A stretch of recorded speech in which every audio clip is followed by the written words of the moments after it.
Hi అండి.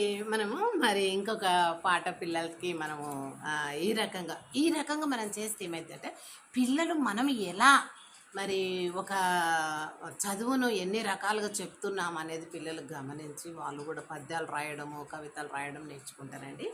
కాబట్టి ఇంకొకటి చదువు ఏంటి ఇది ఒక సినిమా పాటనేనండి.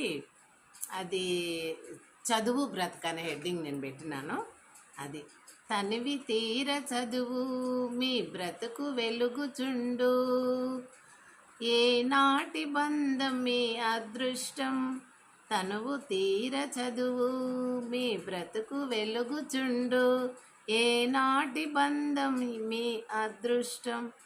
ఎన్నో వసంత వేళలలో ఎన్నో చదువులు చదవాలి, ఎన్నో వసంత వేళలలో ఎన్నో చదువులు చదవాలి, ఎన్నో శ్రమలతో ఎదగాలి, ఎన్నో రాత్రులు చదవాలి.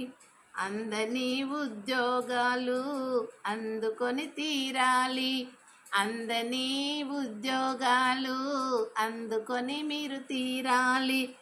విసిరిన లోతులే విసిరిన చదువుల లోతులే చూడాలి, తనివి తీరదేని అనేటటువంటి ఈ పాటను తనివి తీరలేదే, నా మనసు నిండలేదా, ఆ పాటను నేను ఈ విధంగా తనివి తీర చదువు మీ బ్రతుకు వెలుగుచుండు, ఏనాటి బంధం మీ అదృష్టం అని ఈ రకంగా నేను రాశానండి. కాబట్టి పిల్లలకి ఈ రకమైనటువంటి ఉత్సాహకరమైనటువంటి, ఎందుకంటే పుస్తకంలో ఉంటాయి, చాలా ఉంటాయి, పాటలు ఉంటాయి, కవితలు ఉంటాయి, గేయాలు ఉంటాయి, మరి కథలు ఉంటాయి, పండగల గురించి ఉంటాయి, అన్నిటి గురించి ఉంటాయి.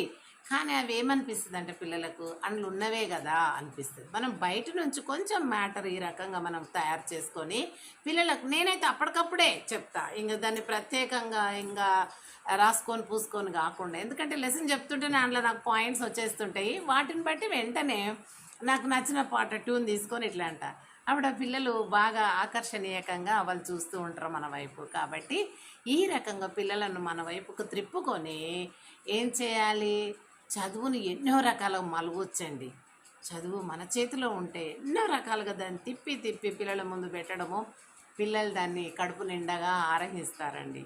కాబట్టి ఈ రకంగా మనం చేయాలని, మరి ప్రతి ఉపాధ్యాయులు కూడా అలా చేస్తారని నేను అనుకుంటాను. ఎందుకంటే నేను చేశాను కాబట్టి మీరు కూడా అలాగే చేస్తారు అనుకుంటాను. ప్రతి ఒక్కరికి అభిమానం ఉంటుంది, వృత్తి మీద నిబద్ధత ఉంటుంది. కాబట్టి